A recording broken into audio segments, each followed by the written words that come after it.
Best part of my job is working with my family every day, and the worst part of my job is working with my family every Right. day. Best part of my job is working with my family every day.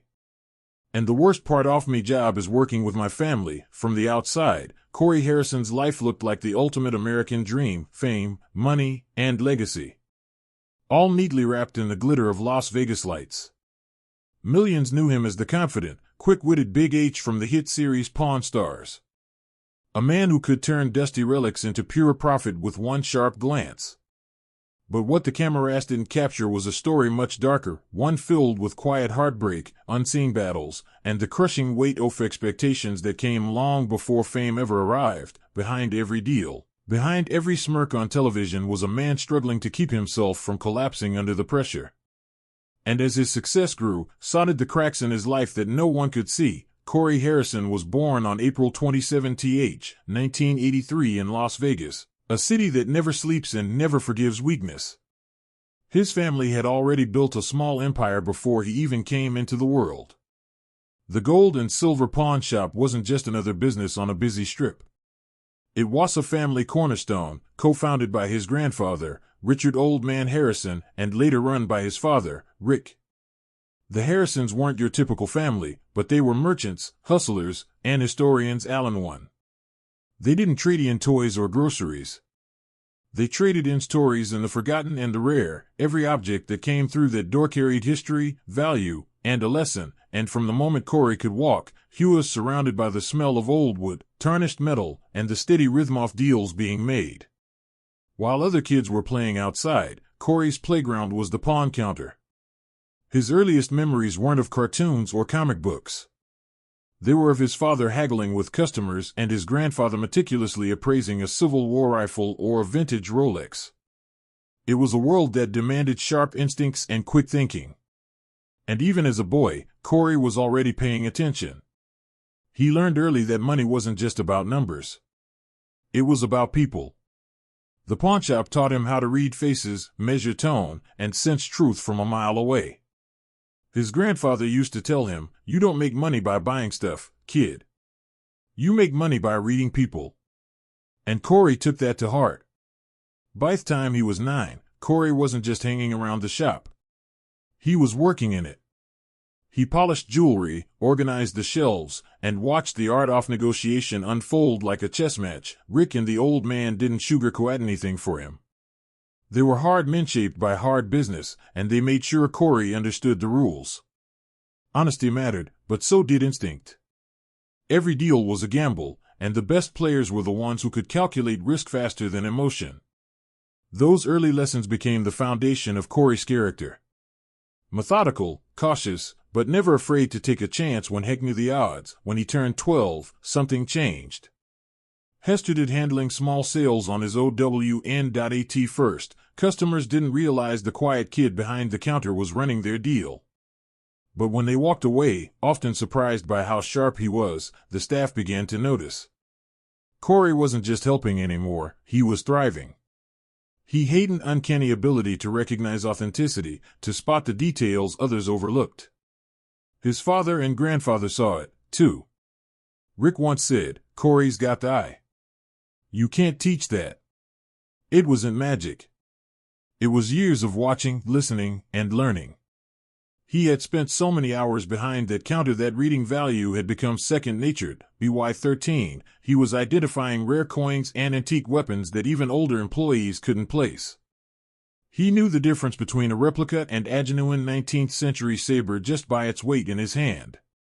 And he wasn't afraid to argue his case, even against his father's opinion, something that would later define their relationship. The more confidence Corey gained, the more he began to shape his own way of doing things. He wasn't content to follow in footsteps. He wanted to leave his own mark. But life inside a family business, especially one with 3 generations under one roof, is never easy. Rick Harrison wasn't the kind of father who handed out praise easily. To him, respect had to be earned, not inherited. Every mistake Corey made came with a lecture. Every disagreement turned into a test of will. The old man, though quieter, was just as demanding in his own way. Between the two, Corey had to constantly balance proving himself while keeping his emotions in check. And the shop, always open, always busy, gave him no space to breathe. Every argument, every family tension played out in public in front of employees and customers. There was no hiding behind the scenes. The pawn counter was their battlefield, and Corey was fighting to be seen not as the kid, but as an equal. By 16, Corey stood over 6 feet tall and weighed more than 400 pounds. His size made him impossible to miss, and his growing authority made him a force to be reckoned with. That's when Rick started calling him Big Hose. What began as a nickname quickly turned into his identity. It wasn't just about physical size. It was about presence. People respected him. They sought his judgment in big purchases, and his instincts often paid off. When Corey made a call, it usually turned out to be right. The shop employees, many of whom were twice his age, began to defer to his decisions. He was still a teenager, viewed in the business, he was already a boss, yet with every step forward came new challenges. The more responsibility he took on, the higher the expectations grew. The pressure was relentless. Rick kept pushing him harder, believing it would make him stronger. But the weight off that pressure began to change Corey. He stopped being just a son. He became an heir to a legacy he never asked for. The shop wasn't just a place of work anymore. It was a symbol of everything owed his family and everything he feared losing. Behind the jokes and smiles, there was exhaustion, emotional, mental, and physical. Corey's size, once a point of pride, started becoming a burden. The stress, the long hours, and the constant demand to prove himself were taking their toll.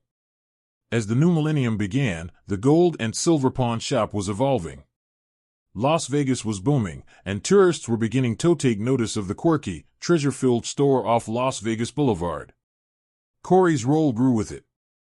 He was now managing inventory, making big purchases, and handling deals worth thousands. But he was still young and impulsive. He had a weakness for things that caught his eye. Classic cars, motorcycles, and unusual collectibles. Sometimes those instincts led to profit, other times they led to family arguments that shook the shop. Rick was pragmatic, always looking at margins. The old man was traditional, focused on history and value. Corey, on the other hand, was emotional. He saw stories and objects, not just numbers. And that difference often lit the fuse on heated debates between them. The first major blow-up came after Corey spent a huge sum on a vintage motorcycle without consulting anyone. When Rick found out, he was furious. The argument that followed could be heard through the shop walls, but what might have seemed like just another family spat was really something deeper, a generational clash of vision, pride, and fear. Rick worried Corey's boldness could destroy what they had built. Corey felt like no matter how much achieved, it was never enough. The emotional divide between father and son was growing, and neither of them knew how to bridge it. But fate had something else in store for them. Something that would turn their quiet family business into a global phenomenon for better and for worse. What had once been a local store became the epicenter of a global franchise. Tourists lined up outside, cameras rolled every day, and Corey's face, the same one that had once stared down grumpy customers, was suddenly recognized across the world. Fame came fast, and so did the fortune. Corey became not just a businessman, but a celebrity. His quick wit, sharp eye, and calm confidence made him a fan favorite. But the fame that lifted him also exposed everything he'd been trying to keep hidden. The arguments between Rick, the old man, and Corey didn't stop when the cameras started rolling. In fact, they became part of the show charm. Fans laughed at the tension, the jokes, and the father-son dynamic. But off-screen, the emotional toll was real. What millions saw as entertainment were genuine family conflicts playing out under the brightest lights. The pressure to perform, to maintain the image of the perfect pawn shop family was immense, and for Corey, who had already spent his entire life inside those walls, it started to feel like a cage. Fame magnified everything, the good, the bad, and the painful. And beneath the success, Corey's personal life was beginning to crumble. When Pawn Stars exploded in popularity, Corey Harrison went from being a local businessman to a household name almost overnight.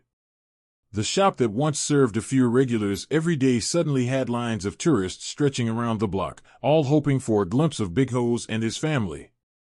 For the audience, the show was fun, a blend of history, humor, and haggling. But for Corey, it was something else entirely. What had once been a family business turned into a stage, and every move, every word, every disagreement became part of the entertainment. The same place that had once felt like home now felt like aspen light he couldn't escape.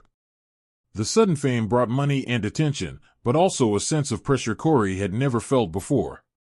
Fans wanted autographs, networks demanded more episodes, and the shop had to operate as both a real business and a television set. Corey was proud of what they had built. But inside, he began to feel something slipping. The long hours, the constant filming, and the stress of keeping up with expectations started to weigh heavily on him. He was still in his 20s, but the energy that once drove him was fading. Behind the confident grin, there were sleepless nights and self-doubt. He had grown up learning how to handle deals, but nothing had prepared him for the emotional toll of fame. For years, Corey's weight had been both a personal struggle and a public topic. At his heaviest, he weighed over 400 pounds, and though he often laughed it off on camera, it was something that haunted him privately. The combination of long filming days, fast food, and stress only made things worse. Doctors warned him that his health was in danger, and for a while, he ignored them. But eventually, the message hit home. He was still young, but his body was paying the price for years of neglect. He was facing serious medical risks. High blood pressure, heart strain, and the looming fear of not living long enough to see what he'd built last. It was a wake-up call that shook him to the core. In 2010, Corey made one of the most important and difficult decisions of his life. He underwent gastric sleeve surgery. It wasn't about vanity. It was about survival. The process was grueling. He had to change the way he lived, and the way he saw himself. Losing the weight wasn't just a physical transformation, and it was emotional. The pounds melted off, but so did parts of the identity he'd built for years. Fans began to notice the difference. And while many cheered him on, others criticized his new look, accusing him of not being the same Big Horse. The irony wasn't lost on Corey. He'd spent his whole life trying to be taken seriously, and now people missed the version of him that was slowly killing him. As he transformed physically, his personal life began to unravel. Fame had changed everything. His relationships, his privacy, even the way people treated him. Old friends drifted away, replaced by faces who seemed more interested in his fame than his friendship. The pawnshop, once a symbol of family unity, had become a place of constant tension. The more successful the show became, the more it seemed to drive a wedge between them. Arguments that used to end in water now left scars. Rick, always the businessman, wanted to keep pushing forward, expanding the brand, opening new ventures. Corey, meanwhile, was beginning to feel burnt out.